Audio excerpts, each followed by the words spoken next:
Leaders lead the podcast, X Factor FM, for yet another awesome and epic guest. One person that's here, also sponsor, that is sponsoring the whole Leashes of Valor, Miss Danique Massingale. Hope I said that right, Danique, right? Absolutely. Thank you for having me. Yes. No, that's awesome. So, what brings you to Reunite the Fight? How did you get involved with them? And tell us a little bit about yourself and your story.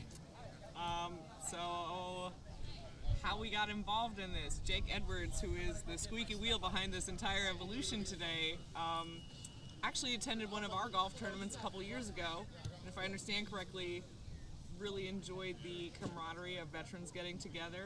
And if I know how the story goes, that's what started this Reunite Battle of Fallujah family. And I think that's why we're all here, is to really get veterans together, and that's how he invited us. That's how I met him, and he's been stalking me on LinkedIn ever since to make sure we're at this event. You too?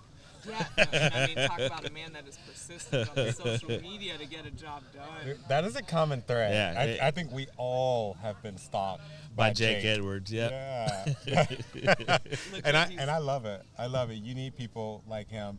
Lashes of Valor. I love that name. Thank you. Where did that come from? So we're an all-veteran founded organization, and we worked at a couple of service dog organizations previously before we started to go the grassroots level, bringing it back to the roots of just warriors taking care of other warriors. And we wanted something that didn't sound broken. And Leashes of Valor has nothing to do with any kind of symbolism that is a broken veteran or somebody who's not going the right path. So our branding really just had to represent the service dog industry without making people think that my warriors are broken men or women. Oh, I like that. I believe in wording and the words that we use. I think there's power in that. Leashes of Valor. So what do y'all do? So we provide service dogs to veterans that have PTSD or traumatic brain injury or MST, and we provide it at no cost to the veteran. And our dogs are basically custom trained to each person's individual, I'm going to say triggers or ticks. Mm-hmm. So it's custom training for each person. To each veteran's needs, right? Of what they need it for. It is literally the Match.com Yeah. Okay. of service dogs. I like that. Okay, That's so a good tagline. yeah, the Match.com of service dogs, here first on X Factor FM. Leaders lead the podcast, and X Factor of safety. So the service dogs, where do you get the service dogs from, and do y'all raise them from pups up to adolescent or adult, or do y'all only work with adult dogs and then house them? How does that work out? Great question. So for the dog sourcing aspect, we have two different avenues. One is we like pulling dogs from shelters and retraining them for a new purpose. So those dogs will be under 2 years old, specific height, weight, and personality, obviously, and a motivation to work, right? Motivation. Or we have an organization called Hero Labradors out of Texas. It's an Army vet, former tanker, and he breeds dogs specifically for organizations like ours and donates them free of charge. And they are phenomenal purpose-bred dogs that are very good at becoming service animals. So we do take dogs from organizations like that, and then they're with us for about 2 years of training before they're actually paired with a warrior. Wow. Nice. So my question, and I wish one of the dogs was here to answer, but how rigorous is the training that they go through? Is it something that that coincides with what a Marine goes through as far as training, or is it very strategic and elite in a sense of making them understand what triggers might end up happening? Can I give everybody some Hey, context? hey, Let me give them some context. She saved the camera. They saved the camera. So it's kind of windy. As you see, we took our signs down. And there goes our camera. I love it. Love it. Are we still good? It's like we're Kinda, sorta, technical. Go ahead, fix it, man. Yeah. I love it. So we're still live. You can't see us, but we're gonna still keep talking because that's what we do. Do you ever have an instance where you fail a dog? Yeah, we're pretty picky about the quality of the product that basically leaves our program. So we fail dogs on occasion, and that is often for behavioral or health reasons. Meaning I'm not trying to give a graduate of our program a dog that's going to cost them extra money for health conditions. Yeah. And the other thing, any kind of behavioral issues that would cause or aggravate somebody's PTSD or TBI, it's obviously not conducive and not a solution to the issue. So if there's reactive behavior that would make somebody's condition worse, that is an automatic fail for me. And those dogs obviously go to live the great couch life somewhere else, so they're not at risk of being in a horrible situation. But not all kids go to college, right? Right. Not everybody can be elite. If you fail a dog, I'm going to give you my card. Call me, and I'll come and get that dog. But a long line. What's some of the feedback that you get from the service members after they get the dog and they've had it for a long time? Many of them are actually really amazed on how much the dog calls them out on their bullshit. Let's just be real. There's a lot of negation of, why is my dog doing this? It's like, well, what are you thinking right now? And is the dog calling you out on something? The other thing you have to think of, especially PTSD and TBI, is a very invisible injury. Yeah. So most people can't tell there's something wrong with you. Most days you can fake the funk and you can get through it and nobody knows you're suffering. As soon as that dog is next to you, it has made your condition visible. That's a good and a bad thing. Sometimes you feel a little skylined or de-pantsed, you know what I mean? You're in public and everybody knows something's wrong with you. Mm-hmm. Other times it's hugely validating that people actually have a physical representation of a dog next to you, reminding them that there's something wrong with you. Just because they can't see your struggle doesn't mean it's not real. So it's a prosthetic for a brain in the way. Like it's hugely validating to have that animal there, to give visibility to something. And it's really the best replacement for that battle buddy. Like that community we leave when we're in the military, when somebody gives a shit if your boots are shined, your hair's cut, like, did you get out of the rack that morning? If you didn't show up to muster, somebody gave a shit, right? Yeah. Oh, yeah. And we lose that when we leave the service. Like, nobody gives a shit if your hair's cut anymore. Like, some of us turn into slobs for a while because the purpose is gone. Yeah. But that dog can give you just that little bit of purpose to get out of bed in the morning, and then from there, it just rebuilds your value of yourself and what you stand for and what you're doing, and it's a huge representation of an injury that's not seen. Yeah, and they're taking care of the dog too, so it's given them another sense of purpose. Get out of bed, bro. Get out of bed. Wow. Okay.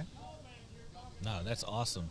And I'm a dog lover, so and it sucks that I can't have like German Shepherds in the house because I have allergies with my eyes, so we have hypoallergenic dogs. But my 2 miniature schnauzers, if they're both service animals. They're for my young daughter and for my wife. So we love having them around. They know exactly what has to happen. Sometimes they go about actually just barking all the time, but like you said, they call us out on our shit, and hey, I need to be fed, hey, I need to go out, hey, you're not doing what you're supposed to do, so I'm gonna act this way. No, that's awesome. So how did you get involved with dogs? Why that avenue? So I was military police in the Navy many years ago. So I already loved canine when I was in the service. And then, obviously, leaving the service, I fucked my way around, transitioned for a couple of years, completely rudderless and clueless on what I'm going to do with my life. And thankfully, using my GI Bill, I'm at a student veterans club at college, and I meet another veteran who's going to get a service dog. I'm like, what? What's this service dog thing you talk of? And that's the first time I'd heard about service animals actually being used for the mental health aspect, not the, force protection aspect that I was familiar with. Mm-hmm. And from there, I basically threw all my GI Bill money in one pot and said, I want to pursue this from a policy aspect. I want to work with veterans. I want to change the entire industry. Fell in love with it from that aspect, and have worked in the canine service dog industry ever since. Worked at a couple other organizations and didn't like how I saw veterans falling through the cracks, honestly, because this is not a corporation. Like, these are my brothers and sisters that are asking for help. And so you can't just check a box somewhere. So Leashes of Valor was really born out of peer-to-peer and taking care of my brothers and sisters without having some major corporation telling me what I can and can't do. So now us veterans are steering the ship of this. Nice. That's beautiful. What would you say to, because they're out there, the veterans that are out there that know for a fact that they need a battle buddy, and I'm pretty sure you see this where they're like, no, I'm good. I don't need a service dog. What would you say to them? Because I know that they're watching this. I know that they're watching this right now. What can you say to them to make them change their mind? I put you on the spot, huh? Well, so I hear two things a lot. One is a lot of people say there's people that need it more than me, and that's the biggest garbage I've ever heard. Thank you. Nobody ever did the invasion alone, right? So Right. why are you doing this walk alone? Correct. Why are you doing recovery and transition or any of that other stuff alone? Yep.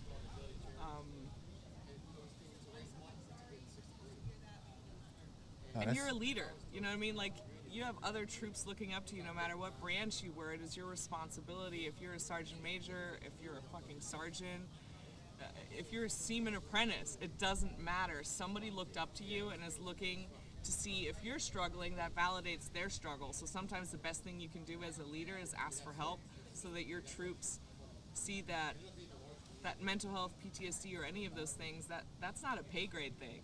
That's a human thing. You know what I mean? Like colonels, enlisted, we all go through that shit together. Yes. So it is your responsibility to heal so that other troops see you do that. So just like this, the gentleman that spoke earlier to all of us and how he apologized about he took some years for himself to recover. That's fine, but like be honest with yourself and be honest with others on asking for help. Yes. Because if you're pretending nothing's wrong, we all think we need to pretend nothing's wrong too, right? Yeah. I love the way that you said that, and that's what I talk a lot about on my podcast. There's so many people. They're a leader. They're in the Marine Corps. They're in the Navy. They're in whatever they're in. They're taking care of everybody else, but they don't take care of themselves. Therefore, they're not taking care of nobody else. So I'm glad that you said that. Thank you. Yeah, no, that's awesome. So where can people reach you at? Where can people, if they, veterans need a service animal, how do people get a hold of Leashes of Valor? We're on all the social channels, leashesofvalor.org online.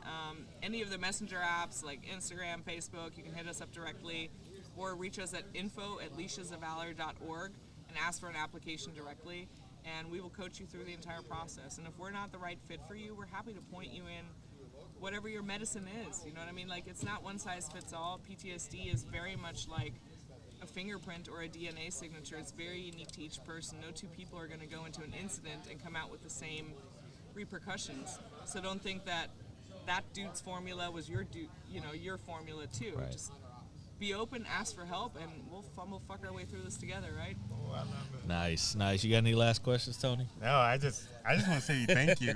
I'm getting goosebumps right now because you're making a difference, and I just wanted to tell you thank you. You are exactly what we need. Somebody that can let us know, hey, dude, you're fucking up. Get your ass in line and get help. I love it. And that's the way that we hear it. Veterans, that's what we need to hear it. Dude, you're fucking. He's called me before and said, man, dude, give it to me straight. Okay, all right, roger that. I'll fix it. Right? It's happened. Yeah. It's happened. Yeah. So I appreciate you. I appreciate you for being our battle buddy. I appreciate you for staying in the fight and not only taking care of yourself, but taking care of us. Yeah, you. and others. So those that are out there watching, listening, replaying when you are able to, leashesofvalor.org. Go find it on all social media platforms. We are here with Danique from Leashes of Valor.